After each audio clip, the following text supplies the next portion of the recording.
After the 49ers win versus the Bucs, Brock Purdy got interviewed by Tom Brady. And as we know, Brady was calling the game for the broadcast. So they got to catch up and discuss some of the things that Brock had seen and dealt with in that game to get the crazy win against the Bucs. Take a listen at their conversation and what they had to say, and we'll react to it on the other side.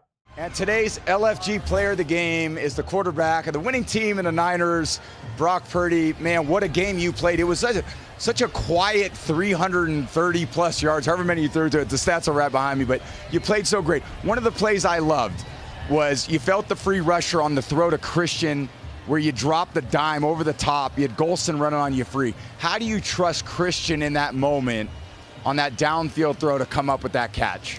Yeah, man. I mean, those are reps and routes that we've run the last couple of years with him, one-on-one with the linebacker, and we had a free guy, come through. But Christian and I, man, like he hadn't been playing obviously the first half of the season, but that's a route that we've sunk back to the last couple of years. And I was like, he's supposed to be right here, and sure enough, he stuttered the guy and he was right over the top, and he was where he was supposed to be. So that's just a timing thing we've had, the last couple of years. I'm glad to have him back.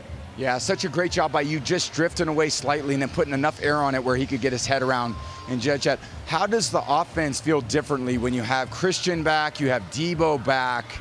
Tell me about that feeling for you today, knowing that you have two of your best playmakers out there on the field with you. Yeah, it's huge, man. I mean, especially when it comes down to matchups and you get man-to-man coverage, you got guys that can obviously win and create separation and open up other guys. When guys are doubling Christian, you got Debo one-on-one, George one-on-one. And so those are things that are nice. And then just being able to drop back and have my guys around me that I've had the last couple of years, it feels good when you get them back. So.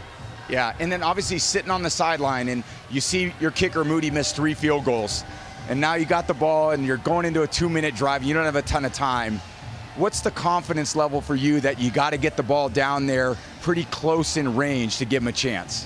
Yeah, man, I mean, that's the NFL, and you know it. I mean, if you have a rough first half or something doesn't go your way, it's all about finishing, man, especially in the NFL. Like, we're going to have our chances and opportunities, and all of us, man, we got his back and trusting him. We've seen things that he's done for us over the last couple of years, and so all we were thinking was, hey, let's get Moody into his range and trust him. So that's how it went, and he sunk it. Yeah, well, it's a great performance by you and the entire team going on the road. I know it was hot down there, but congratulations to you.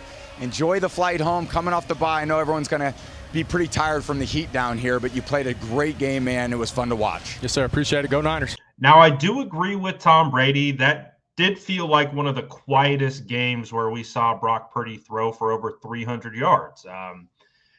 It really did. And obviously, some of those were big chunk plays. You had the chunk play like he talked about to Christian McCaffrey.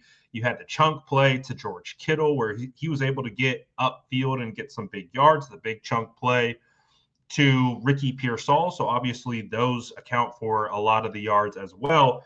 But also keep in mind, he was hitting a lot of passes on in breaking routes. He was hitting those out towards the sideline, especially kind of in that move the ball period to get into field goal range. So Purdy was distributing this game. And you think about that one pass that, I'm surprised Brady didn't talk about the touchdown pass that he had to Kittle where he's rolling to his left and he has to throw off his back foot with a defender in his face.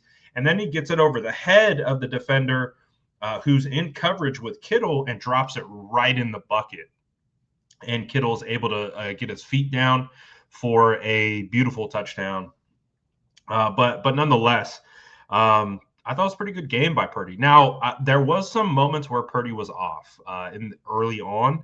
But again, one of the things that we typically see with Brock is we rarely see a game where he is off for the whole 60 minutes. And he's able to kind of get under control. I think he has a really good self-regulation system of like, all right, I'm not playing my best ball, but I'm not going to spiral out of control. We're going to recenter. We're going to calm down. And we're going to do what we do. I think one of the things that he talks about all the time is like, man, I've been playing ball my whole life. I just got to lock in and remember just like this is football. Like remove the outside pressure, remove the outside noise, and just focus, man. That's one play at a time. And this is a game I've been playing for years. Just go out and do what you know how to do. And I think that's how Brock stays centered in these moments of big time pressure moments. And it paid off for the San Francisco 49ers, that's for sure. I'm curious, what were your thoughts on Tom Brady calling the game? I haven't watched the broadcast, so I'm not really sure how he did. I know people have been kind of back and forth with Tom Brady and how he calls games. I'm curious to know what your thoughts were of him calling and kind of analyzing Brock throughout that one. But nonetheless, felt like a good Brock game. I thought Brock played well, 2 touchdowns, no interceptions.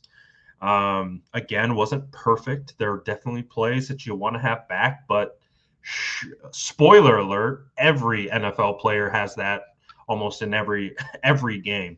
It's really hard to be it doesn't matter what position you are, to go out there and put up a perfect game for your position. So with Brock, deserves a little bit of grace, and he continues to play well. And 25 of 36 for 253 yards. 253 yards? I thought it was like, did I just say 253? 353. 353 yards. That's crazy. That's a pretty good day for Brock Purdy. So let me know. And it's crazy because he distributed. He got 7 for 93 to Jawan, 4 for 73 to Ricky. He had 6 for 68 to Christian, 5 for 62 to Debo, and 3 for 57 to George Kittle. So, I mean, you talk about distribution and spreading the ball around.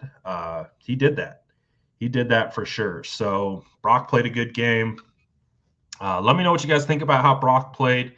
I know fans of, we're getting to that point where fans are getting nervous about the impending contract.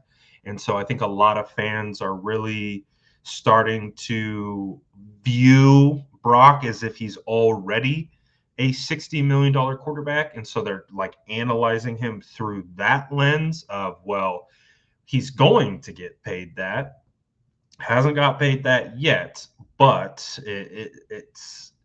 it's a hard place to be for Brock, considering the fact he is making less than $1 million this year.